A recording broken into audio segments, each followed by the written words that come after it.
Hey, I'm Chris with Swappa, and in this video we're going to show you how to integrate your wholesale inventory with Swappa's incoming inventory. Okay, first you're going to navigate to your wholesale inventory page. From here you're going to select the listings you'd like to send to Swappa's incoming inventory.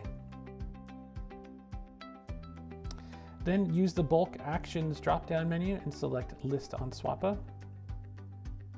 Click the Export to Swappa button that pops up. Give it a second to export inventory items to Swappa. And from here, you want to head to Swappa and complete the listings through the incoming inventory system. Now from your incoming inventory page, click the Edit item to map any unknown product attributes, where you can select the color, condition, and set your price.